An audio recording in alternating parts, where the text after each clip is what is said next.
ஆனால் அந்த கவுன்சிலர் மேலே தமிழக காவல்துறை 2 நாட்கள் ஆகி சம்பவமாகி இன்றைக்கு வரலும் கவுன்சிலருடைய அந்த கணவரையும் இன்று வரலும் கைது செய்யவில்லை. அந்த பகுதியினுடைய காங்கிரஸ் கவுன்சிலர்கிட்ட இந்த பகுதியை ஏன் சுத்தம் செய்யலைன்னு கேட்குறாங்க. அந்த கேட்டுக்கிட்டு இருக்கும்போதே அந்த பையனை தகாத வார்த்தைகளால் திட்டி அந்த பையனை கொடுமையாக தாக்கி அந்த பையனுக்கு சீரியஸாக ஹாஸ்பிட்டலில் இருக்கான். அந்த இளைஞர் மேலேயும் அந்த தாயார் மேலேயும் வழக்கு பதிவு செய்யப்படுவது வன்மையாக கண்டிக்கத்தக்கது. ஒரு இளைஞர் பாதிக்கப்பட்டு மருத்துவமனையில் அட்மிட் ஆகிருக்கிறார். கொடூரமாக தாக்கப்பட்டு கழுத்தில் எலும்பு முறிவு ஏற்பட்டிருக்கிறது. இப்படிப்பட்ட சம்பவத்தில் கூட சம்பந்தப்பட்ட குற்றவாளிகள் கைது செய்யப்படாமல் குற்றவாளிகளை பாதுகாப்பது என்பது தமிழக காவல்துறைக்கு அழகல்ல. ஸ்டாலின் அவர்கள் ஆட்சி செய்கிறாரா, முதலமைச்சராக இருக்கிறாரா இல்லையா என்பதே கேள்விக்குறியாக இருக்கிறது. அந்த நடத்துனரும் அவங்களும் கட்டி பிடிச்சிக்கிறாங்க. என்னது கட்ட பஞ்சாயத்து பண்ணுற கேஸா அது? 2 துறைகளுடைய செயலாளர்கள், உள்துறை செயலாளரும் போக்குவரத்து துறை செயலாளரும் கட்டி பிடிச்சிட்டு ஒரு வீடியோ போடுங்கப்போ. இது என்னது? தமிழ்நாட்டினுடைய சட்டம் ஒழுங்கு என்ன அரசாங்கம் நிர்வகிக்கிறார்களா இல்லையா? யாரும் எதிர்பாராத வெற்றி, வரலாற்று திருப்புமுனை வெற்றியை தமிழக பாரதிய ஜனதா கட்சி வெற்றி பெறும். எங்களுடைய பிரதமருக்கு இரட்டைப்படையில் எங்களுடைய பாராளுமன்ற உறுப்பினர்களை சமர்ப்பிப்போம்.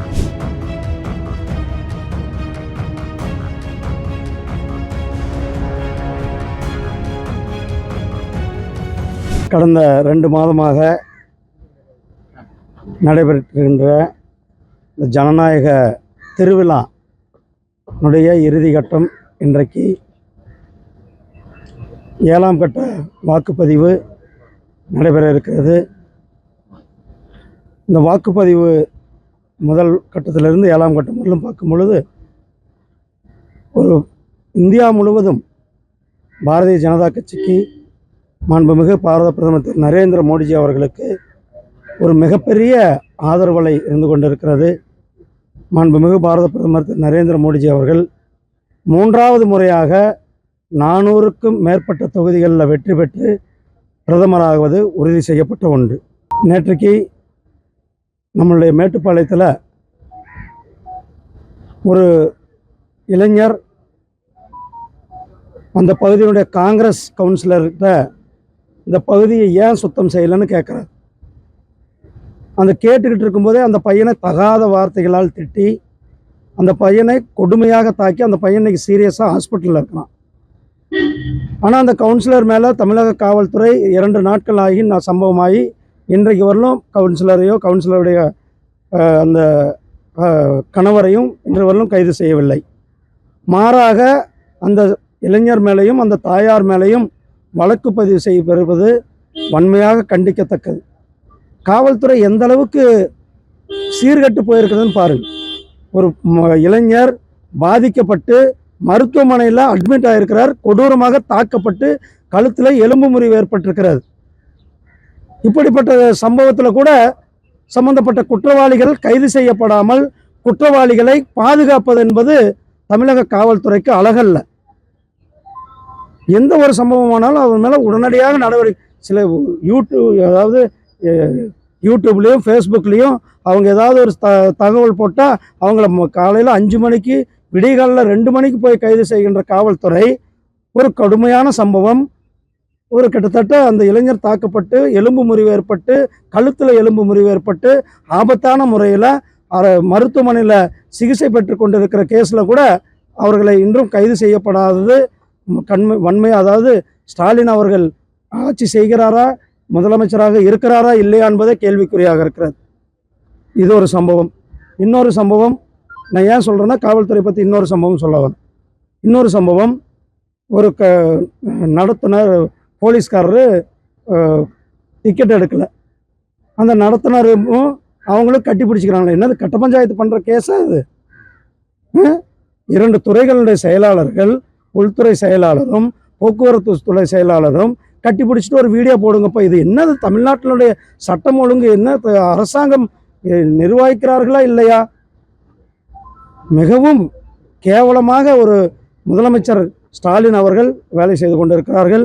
மேட்டுப்பாளையம் சம்பவத்தில் காவல்துறையினர் உடனடியாக குற்றவாளிகளை கைது செய்ய வேண்டும் என கேட்டுக்கொள்கிறேன். பாரத பிரதமர் அவர்கள் 3 நாளா அங்கே கன்னியாகுமரிக்கு வந்துட்டாங்க, வந்து தியானம் பண்ணிட்டு இருக்காங்க. இது நமக்கு எல்லாமே தெரிஞ்சது தானே.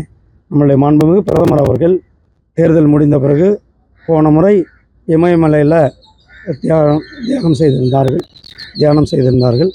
இன்றைக்கு 2 நாட்களாக நம்மளுடைய தென்பகுதியில், நம்மளுடைய குமரி முனையில் விவேகானந்தர் அவர்கள் இங்கு தியானம் செய்த அதே இடத்துல நம்முடைய பிரதமர் அவர்கள் தியானம் செய்து கொண்டிருக்கிறார்கள் என்பது தெரிவித்துக்கொள்கிறேன். எவ்வளோ பெரிய, அதாவது 2014 நாம் 10வது இடத்துல பொருளாதாரத்தில் இருந்தோம். இந்த 10 ஆண்டுகளில் மட்டுமே 5 இடங்கள் முன்னேறி 5வது மிகப்பெரிய பொருளாதார நாடாக, குறிப்பாக இங்கிலாந்தெல்லாம் பின்தள்ளிவிட்டு 5வது பெரிய பொருளாதார நாடாக நாம் முன்னேறி இருக்கிறோம். இன்னும் 27க்குள்ள நாம் 3வது பொருளாதாரத்தை அடைவோம் என்பது தான் நம்முடைய பிரதமர் திரு நரேந்திர மோடிஜி அவர்கள் மக்களுக்கு கொடுத்த கேரண்டி. அந்த கேரண்டியை நாம் போய் அடைந்து விடுவோம் என்பதற்கு இது உதாரணமாக இருக்கு. தமிழகத்தில் பாஜக யாரும் எதிர்பாராத வெற்றி, ஒரு வரலாற்று திருப்புமுனை வெற்றியை தமிழக பாரதிய ஜனதா கட்சி இங்கு வெற்றி பெறும். எங்களுடைய பிரதமருக்கு இரட்டைப்படையில் எங்களுடைய பாராளுமன்ற உறுப்பினர்களை சமர்ப்பிப்போம். இந்த பேர் 2 சொன்னாங்க. ஒரு சாதாரண இளைஞர், ஏன்பா தெருவை சுத்தம் பண்ணலன்னு சொன்ன இளைஞர் தாக்கப்பட்டிருக்கிறார். தாக்கப்பட்டவர்கள் ஹாஸ்பிட்டலில் அந்த பையன் படுகாயமாயிருந்து மருத்துவமனையில் இருக்கிறான். அந்த பையனை மேலே கேஸ் போடுறாங்கன்னா தமிழக காவல்துறையினுடைய சீர்கேடு எந்த அளவுக்கு இருக்கிறதுன்னு நாம் பார்க்க முடிகிறது. இது ஒரு சின்ன உதாரணம். நன்றி அண்ணா. இதுபோன்ற செய்திகளை மேலும் தெரிந்து கொள்ள எங்களது யூடியூப், ஃபேஸ்புக் மற்றும் ட்விட்டர் ஆப்களை சப்ஸ்கிரைப் செய்யவும்.